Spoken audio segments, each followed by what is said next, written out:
Assalamualaikum warahmatullahi wabarakatuh. Alhamdulillahi rabbil alamin.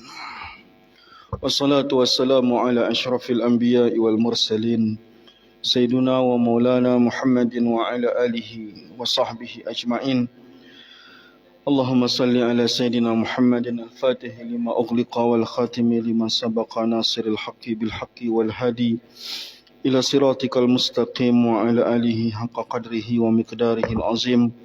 Rabbi syrah lana sudurana wa yassir lana umurana wa ufir lana zunubana amin ya rabbal alamin. Melanjutkan pembacaan kitab Al-Kabair. Kalau diterjemahkan bahasa Indonesianya, kumpulan daripada dosa-dosa besar yang disusun, yang ditulis oleh seorang ulama yang sangat terkenal, yaitu Imam Az-Zahabi. Imam Az-Zahabi dalam kitabnya ini menyusun ada sekitar 70 dosa besar yang dia cantumkan dengan dalil ayat Quran maupun hadis Nabi. Tentang 70 dosa yang dianggap dosa itu adalah dosa besar. Karena dosa itu ada kategorinya besar, ada kategorinya kecil. Kali ini kita masuk kepada dosa besar yang berikutnya, yaitu al-kibru, menyombongkan diri. Menyombongkan diri masuk salah satu daripada dosa besar dari sekian banyak dosa besar yang Allah tetapkan.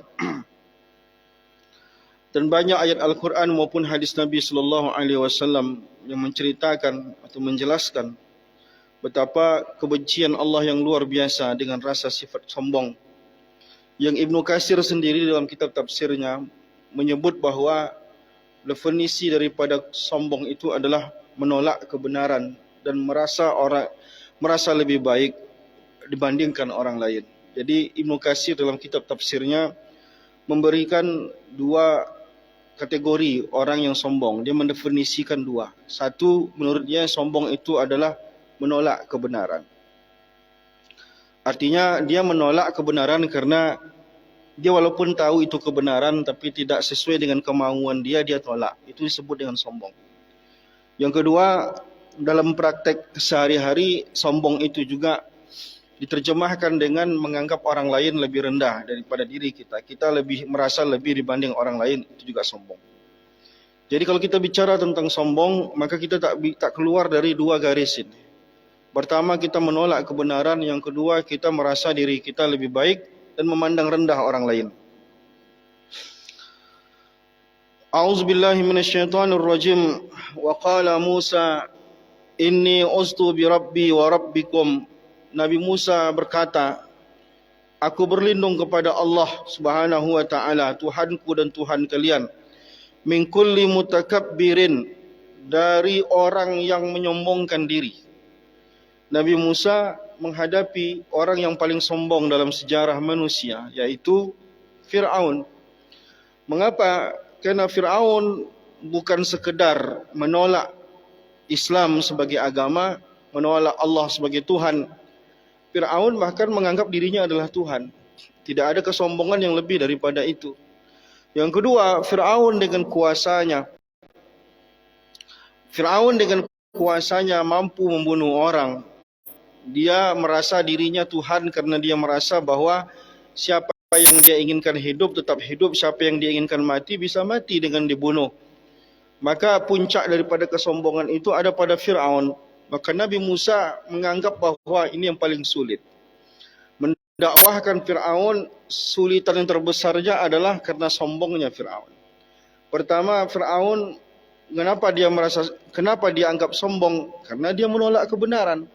Maka Nabi Musa takkan sulit untuk berhasil mendakwahkan Fir'aun. Yang kedua, Fir'aun karena dia merasa dirinya adalah hebat, punya banyak kekuatan, dia merasa orang lain tidak ada yang bisa menghentikan dia, maka itulah puncak kesombongan. Nah, maka Bapak Ibu yang dimuliakan Allah Subhanahu wa taala, maka Allah Subhanahu wa taala sangat membenci ini orang-orang yang menyombongkan diri. Bahkan ulama mengatakan bahawa awwalu zambin asallahu bihi al-kibru. Dosa yang paling pertama yang ada dalam sejarah makhluk itu adalah kesombongan. Dari mana? Dari ayat menceritakan tentang iblis, wa izqulna lil malaikati isjudu li adama fasajadu illa iblis aba wastakbara wa kana minal kafirin. Karena Allah sendiri yang menceritakan bahwa penolakan iblis untuk menghormati Nabi Adam alaihissalam ketika Allah ciptakan. Karena memang sesungguhnya iblis menganggap dirinya lebih hebat daripada Nabi Adam. Mengapa makhluk yang diciptakan dari api harus tunduk, patuh atau memberikan penghormatan kepada makhluk yang diciptakan oleh Allah dari tanah? Persepsi iblis, api semestinya lebih dihormati daripada tanah. Sehingga bagi iblis lupa bahwa bukan masalah siapa api, siapa tanah, tapi ini masalah apa yang Allah suruh, begitu. Maka dianggaplah dalam kitab-kitab tasawuf disebutkan bahwa semua dosa yang kita lakukan karena malas itu mudah bagi Allah memaafkan. Kita malas melakukan ini, malas melakukan itu karena badan kita. Itu mudah bagi Allah memaafkannya. Tapi yang dosa lahir daripada kesombongan diri itu paling sulit bagi Allah untuk memaafkannya. Mengapa kata ulama? Karena memang itu dosa yang paling besar yang Allah benci. Sehingga iblis sendiri pun dalam sejarah makhluk masuk neraka karena memang rasa sombong yang ada dalam diri iblis, merasa diri lebih baik dibandingkan Nabi Adam alaihissalam. Oleh karena itu Allah mengingatkan melalui lisan Nabi Muhammad, la yadkhulul jannah, tak akan masuk surga. Man kana fi qalbihi misqala dzarratin min kibrin. Kalau memang ada di hati kalian merasa diri lebih baik, maka jangan pernah mimpi kalian untuk mencium bau surga Allah Subhanahu wa taala. Maka godaan terbesar iblis adalah bagaimana kita merasa diri lebih baik dibanding orang lain. Bahkan merasa diri lebih alim, merasa diri lebih cocok masuk surga, merasa diri lebih banyak ibadahnya. Tantangannya banyak dalam semua aspek, iblis akan bermain. Mungkin kita dalam keadaan siap untuk sholat, gitu ya. Yang mungkin mestinya hati kita saat itu bersih dan orang melihat kita dengan ketakjuban. Mengapa orang melihat kita dengan ketakjuban? Melihat kesolehan kita, pakaian soleh, bicara kita pun sopan, zikir kita, mentasbih kita melingkar di tangan kita.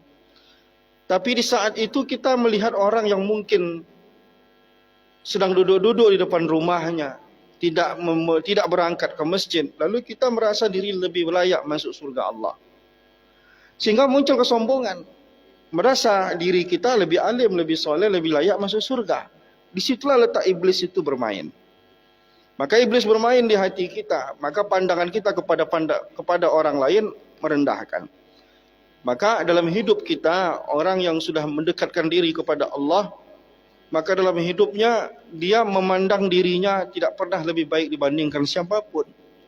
Maka ulama mengajarkan kita ketika kita melihat orang yang lebih tua, pandanglah orang yang lebih tua ini bahwa amal ibadahnya lebih banyak daripada kita. Jangan pandang dia lebih banyak dosanya, bisa saja dosanya lebih banyak.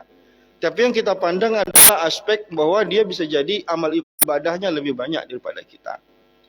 Lalu ketika kita memandang orang yang lebih muda, pandanglah ini orang yang mungkin dosanya lebih sedikit daripada kita, sehingga kita menghormati dia. Kita lebih tua daripada dia, bisa jadi carutan kita lebih banyak daripada dia. Bisa jadi mengambil hak orang lain kita lebih banyak daripada dia. Penghormatan tetap kita berikan. Kita pandang aspek-aspek yang memuliakan seseorang. Pandang yang lebih tua karena bisa jadi dia lebih banyak sholat tahajudnya dibandingkan kita. Pandang yang lebih muda, pandanglah bahwa dia bisa jadi dosanya lebih sedikit daripada kita karena dia usianya masih sangat muda. Itulah yang Allah inginkan. Cara pandang kita mempengaruhi di hati kita. Karena Allah sendiri sudah tegaskan bahwa al-kibriya izari, ridai. Kesombongan itu pakaianku, kata Allah. Faman naza'ani fiha alqaituhu finnar. Siapa yang memakai pakaian Allah, Allah campakkan dia ke dalam neraka. Maka Allah punya sifat mutakabbir. Apa maksud sifat mutakabbir Allah? Allah itu menyombongkan diri. Loh, bukankah itu buruk? Buruk bagi kita, tapi tidak buruk bagi Allah. Mengapa tak buruk bagi Allah? Kerana Allah mampu segalanya. Kita apa yang mau kita sombongkan? Kita sombongkan kesehatan kita, kita tak tahu saat ini berapa tensi darah kita. Kita sombongkan kekayaan kita tak tahu besok apa pengeluaran kita. Kita sombongkan jabatan kita, besok kita tak tahu siapa atasan kita. Maka tidak ada yang bisa kita sombongkan, tapi Allah layak menyombongkan dirinya. Maka Allah tak suka pakaian Allah ini dipakai oleh makhluknya. Kerana cuma Allah layak untuk menyombongkan diri, sedangkan makhluk tidak layak untuk menyombongkan diri dengan kekurangannya. Maka Imam Az-Zahabi memasukkan sombong ini satu dari dosa besar.